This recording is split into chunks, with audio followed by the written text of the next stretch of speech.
Et on va encore parler de Baldur's Gate 3, à quel point ce jeu est incroyable. Vous avez vu, il y a pas mal de choses qui sont sorties sur cette chaîne, notamment 50 points sur le mode honneur. Mais avant de parler du mode honneur, parce qu'il faut déjà avoir fini le jeu, est-ce que vous avez fini cette pépite? C'est vraiment pour moi le jeu des 10 dernières années, c'est le jeu qu'il faut avoir fait dans les 10 dernières années, vraiment. C'est une pépite, c'est au-dessus, vraiment très au-dessus de tout ce qu'on voit dans l'univers du jeu vidéo. Après plus de 150 heures de jeu, comme dit dans le titre, franchement, plus de 120 heures déjà pour finir la campagne justement solo.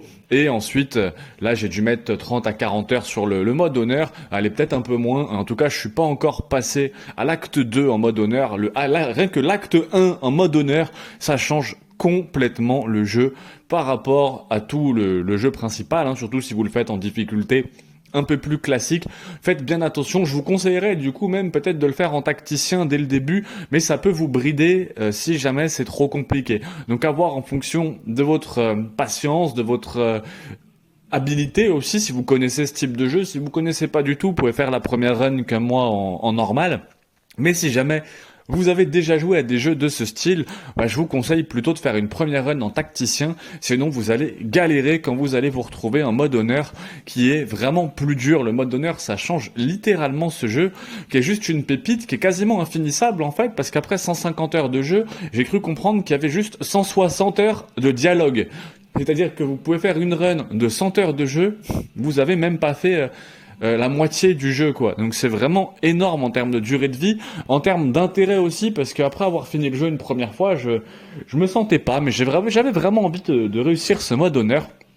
Et en lançant le mode honneur, tout a changé, ça a pris une dimension complètement différente. Je m'étais pas rendu compte que, petit spoil très rapide, que Shadow Heart en fait avait l'objet qui appartenait à l'Aziel justement, l'orque. Je m'en étais rendu compte rapidement, mais je m'étais pas rendu compte de l'ampleur et de l'importance que ça peut avoir, et ainsi que pas mal de choses. Et par exemple dans ma première run, Guile, je crois que c'est ça hein, son nom, je ne l'ai pas vu. C'est quelqu'un ou alors j'ai pas fait attention, mais vraiment, je l'ai pas vu. Je crois que je lui coupe la main quand il apparaît dans le portail, et que j'ai fait l'intégralité du jeu sans le voir. J'ai vu un petit peu le druide Halcyon justement dans l'acte 1, donc là je vais essayer de refaire une run complètement différente, mais alors qu'est-ce que je fais? Est-ce que je laisse Shadow Heart ou est-ce que du coup je vais plutôt avec l'orc, hein, sachant qu'à un moment donné il faudra de toute façon faire un choix entre l'orc et Shadow Heart. D'ailleurs n'hésitez pas à mettre des commentaires là-dessus si vous savez un petit peu, le jeu étant déjà fait on peut se spoiler légèrement tant qu'on reste dans des choses intelligentes. Mais ça pourrait être très très cool, c'est qu'est-ce qu'on fait? Le combat contre Raphaël là est extrêmement dur, c'est celui qu'on voit actuellement à l'écran. C'était extrêmement dur déjà en difficulté simple, je n'ose même pas imaginer en difficulté honneur avec un seul essai. Certains doivent me dire que c'est facile parce qu'ils ont l'habitude, mais ça doit être vraiment quelque chose. D'ailleurs, en mode honneur, est-ce qu'on se bat contre Raphaël? Ça se trouve, on essaye même pas de se faire Raphaël. Après, c'est vrai que j'étais arrivé là bien équipé, donc ça m'a permis de le faire. Je crois que je le two-shot. La deuxième fois, je le tue, mais c'est quand même passé de peu. Donc très très compliqué, mais ça rend le jeu extrêmement intéressant. C'est un jeu... Déjà, c'est très rare que je finisse un jeu et que j'ai envie de le refaire, très sincèrement. Là, je le fais, j'ai envie de le refaire, et en plus, je me dis, soit je le refais comme je l'ai déjà fait pour juste changer de jeu, soit j'essaye vraiment de le faire en mode honneur sans mourir. Et là, ça me paraît être une folie. Certains jeux comme Subnautica ou Cult of the Lamb, par exemple, me paraît extrêmement réalisable sans jamais mourir. En me boostant bien, faudrait voir en fonction du niveau de difficulté, mais au niveau de difficulté normal, ça me paraît faisable. Subnautica sans mourir, ça me paraissait très dur, ça me paraît pas impossible, mais là, Baldur's Gate 3 en mode honneur, d'ailleurs, ça mérite d'ailleurs une vidéo, je pense, à part entière, sur ces jeux, justement, qui ne laissent qu'une vie, hein. Donc là, j'avais ces 3 jeux-là en exemple, mais je pense dédicacer une vidéo, d'ailleurs, à ça, n'hésitez pas à m'en parler aussi. Mais c'est vraiment une folie. Enfin bref, Baldur's Gate 3, plus de 150 heures sur le jeu, et en fait, une seule envie, remettre 150 heures en plus, parce qu'on se rend compte à quel point on n'a rien compris. N'hésitez pas à aller voir justement ma vidéo 50 faits sur le mode honneur, mais vraiment c'est impressionnant.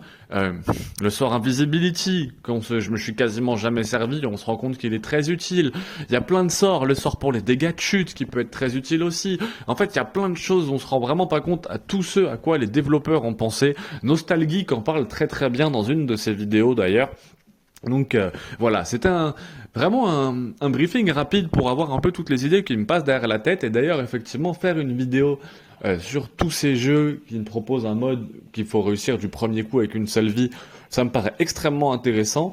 Et surtout sur Baldur's Gate 3, vraiment, qu'est-ce qu'on fait quoi? Parce que ça fait 2-3 fois que je meurs au mode honneur, j'ai plus envie vraiment de mourir, et à un moment donné, on est obligé de faire des choix.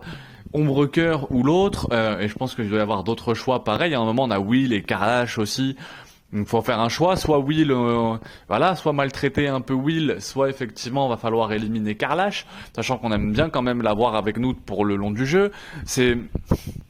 C'est vraiment une folie, ce jeu-là, tout simplement. Donc n'hésitez pas à y aller de vos meilleurs commentaires. Théoriquement, s'il y a une cinquantaine de commentaires, j'hésiterai pas à faire un best-of comme 50 faits. C'est vrai que c'était 50 faits sur le mode honneur. Ben, vous savez quoi, je pense que je referai une vidéo 50 faits sur Baldur's Gate 3. Ça me paraît extrêmement intéressant. Ma vidéo, c'est fini.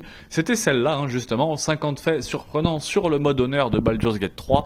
J'essaierai de refaire une vidéo 50 faits sur Baldur's Gate 3. N'hésitez pas à bombarder de commentaires. J'espère que cette petite interlude très rapide vous aura plu. Toutes les vidéos, bien sûr, plusieurs vidéos par jour. Abonne-toi, pouce bleu, et on se dit à très vite.